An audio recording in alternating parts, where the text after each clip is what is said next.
Olivier Hénaud, bonjour. Bonjour. Alors vous serez opposé au socialiste Emmanuel Pic, à Patrice Capel du Front de Gauche et Loïc Lebet sans étiquette. Votre temps de parole est de 5 minutes 30 et démarre maintenant. Vous partez donc à la conquête d'un troisième mandat. Qu'est-ce qui vous a décidé ?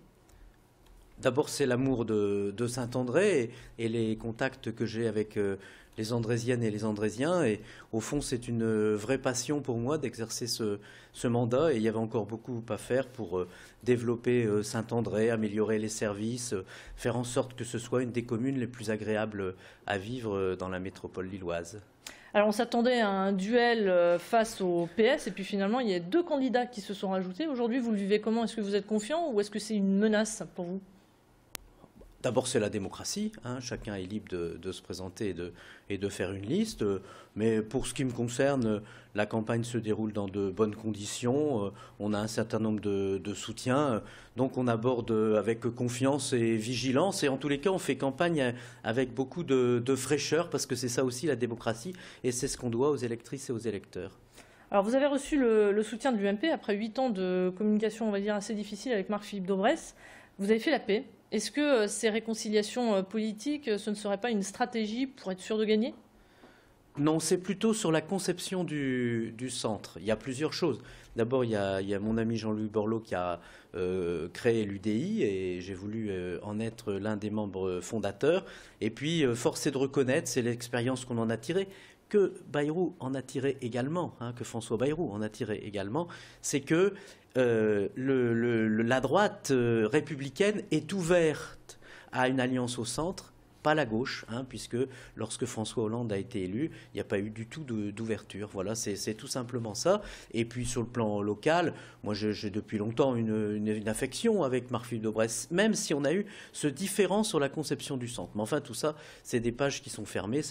La page qui est ouverte, c'est celle des municipales à Saint-André, mais ce n'était pas du tout lié à l'élection municipale. C'était sur la conception du centre. Aujourd'hui, quel est votre bilan, si vous pouvez l'analyser ? Une ville, c'est bien plus qu'une administration. C'est une communauté qui, comme un village, vous voyez. Une ville, c'est une communauté qui est au service des plus fragiles, les enfants, les adolescents et les personnes les plus âgées.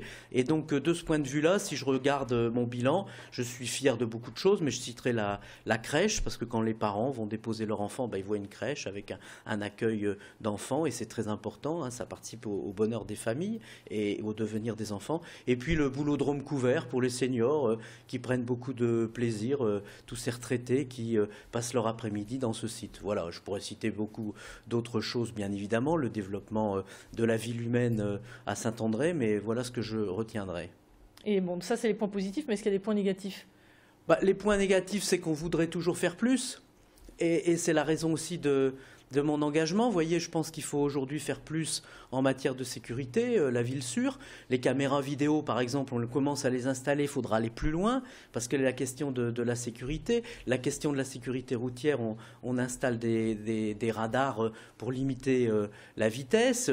La question aussi de la dépense publique, on rentre dans une nouvelle ère où il va falloir être économe, faire en sorte d'introduire plus de productivité dans le fonctionnement des services. Et puis toujours cette question, au moment où se développent les réseaux sociaux, au moment où les gens sont quelquefois en contact de manière virtuelle, faire en sorte de maintenir et de développer ce que j'appelle la ville humaine.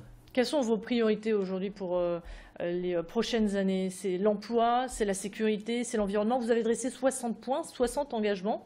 Mais quelles sont concrètement les priorités ? La première priorité, c'est ce que j'appelle, j'ai déjà cité tout à l'heure, c'est la ville sûre, donc je ne redéveloppe pas la question des caméras vidéo. C'est la ville économe parce que les impôts ne peuvent plus, comme ça l'a été dans d'autres temps, la variable d'ajustement. Donc par exemple, on prend l'engagement parce que si on fige les impôts, et bien évidemment on ne peut plus augmenter la dépense, donc on prend l'engagement de ne plus augmenter les effectifs municipaux, ils sont de 200 aujourd'hui. Si on crée un nouveau service, on doit redéployer l'autre service.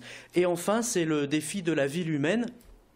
Il faut proposer des logements, il faut faire en sorte qu'il y ait des espaces publics, des équipements publics. Par exemple, on va faire un nouveau quartier au sein de Rhodia. Eh bien, ce quartier, on va l'organiser autour d'une médiathèque intercommunale avec Marquette. C'est-à-dire que la question des lieux publics, des équipements publics, de la vie, des squares aussi, la question des jeux pour enfants. Voilà, je veux dire, l'obsession aujourd'hui, c'est de faire en sorte que eh bien, la ville, la commune, c'est le berceau de cette société qui doit rester humaine. Alors justement, l'un de vos opposants critique un petit peu votre bilan et on vous reproche notamment une ville tout béton. Notamment dans le quartier Sainte-Hélène. Qu'est-ce que vous avez à leur répondre? La première chose que je réponds, c'est quand même l'hypocrisie de la gauche. Parce que c'est les mêmes qui veulent qu'on atteigne les 25% de logements sociaux qui disent « Ah, mais quand vous construisez trop, vous construisez trop ». Alors on est passé de 16 à 21, puis on a construit des beaux logements. C'est vrai que le quartier n'est pas terminé. Il va y avoir 7000 mètres carrés d'espace vert. Il n'y a plus beaucoup de communes où on crée des espaces verts comme ça. Il va y avoir des commerces, il va y avoir une place, un marché. Bon, mais tout ça, c'est pas achevé. Donc, je comprends la critique. On va faire en sorte que ce quartier soit vivant et agréable à vivre. Mais croyez-moi, ce quartier, c'est un quartier qui prend en compte la dimension de la ville humaine. Alors maintenant, s'il faut construire moins dense, moins intense, parce que là, on est dans des proportions raisonnables, je crois que leur message, ils doivent aller le porter auprès du Parti socialiste ou du Parti communiste dans la métropole. Eh bien, merci beaucoup. Il vous reste 10 secondes si vous voulez conclure très rapidement. Non, j'invite les électrices et les électeurs de Saint-André à se rendre massivement aux urnes le 23 mars prochain. Voilà, 23 mars, 30 mars prochain. N'oubliez pas d'aller voter. Merci beaucoup. Merci beaucoup. Je rappelle que vous êtes le maire sortant et candidat donc, à la mairie de Saint-André. Fin de ce flash. À suivre donc votre météo.